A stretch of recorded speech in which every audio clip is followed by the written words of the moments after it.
Guys, അപ്പം ഞാനിവിടെ വന്നിട്ടുള്ളത് ഒരു സർപ്രൈസ് ഗിഫ്റ്റ് എടുക്കാൻ വേണ്ടിയിട്ടാണ്. അപ്പോൾ ആള് സർപ്രൈസ് ആവുമോ എന്നുള്ളത് നമുക്ക് നോക്കാം. ഹലോ ഗൈസ്, നമ്മളിപ്പോൾ ഉള്ളത് താമരശ്ശേരി ഐക്യു മൊബൈൽസിലാണ്. അപ്പം ഞാനിവിടെ വന്ന എന്തിനാന്ന് വെച്ചിട്ടുണ്ടെങ്കിൽ എൻ്റെ കൂടെ ഇത്രയും കാലം സപ്പോർട്ട് ചെയ്ത് കൂടെ നിൽക്കുന്ന എൻ്റെ ഏട്ടന് ഒരു ഐഫോൺ ഗിഫ്റ്റ് ചെയ്യാൻ വേണ്ടിയാണ്. Yes, cut.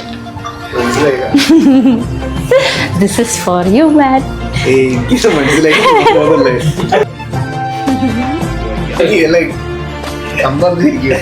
സ്ക്രിപ്റ്റ് അല്ല, റിയൽ ആണ്. എനിക്ക് മൊബൈൽസിൽ എനിക്കൊരു വർക്ക് ഉണ്ടെന്ന് പറഞ്ഞിട്ടാണ് ഞാൻ ഏട്ടനെ കൂടെ കൂട്ടിക്കൊണ്ടുവന്നത്. ന്യൂസ് കിച്ചൻ സ്റ്റാർട്ട് ചെയ്ത മുതൽ ഫ്രണ്ട്സ് ആയിക്കോട്ടെ ഫാമിലി ആയിക്കോട്ടെ എന്നെ ഒരുപാട് സപ്പോർട്ട് ചെയ്തിട്ടുണ്ട്. അതിൽ സ്പെഷ്യൽ ആയിട്ടുള്ള ഒരാളായിരുന്നു എൻ്റെ ഏട്ടൻ. അപ്പം ഞാൻ വിചാരിച്ച എൻ്റെ ഏർണിങ്സ് കുറച്ച് മാറ്റി വെച്ചിട്ട് ഒരു സ്പെഷ്യൽ ഗിഫ്റ്റ് തന്നെ ആൾക്ക് കൊടുത്തിട്ട് സർപ്രൈസ് ആക്കുക എന്നുള്ളത്. അപ്പം ഞാൻ ഏട്ടനൊരു സർപ്രൈസ് ഗിഫ്റ്റ് കൊടുക്കാൻ വേണ്ടിയിട്ട് ഒരുപാട് കാലമായിട്ട് വിചാരിക്കുന്നതായിരുന്നു. അപ്പോൾ ഇപ്പോഴാണ് ഒരു ടൈം സെറ്റ് ആയിട്ട്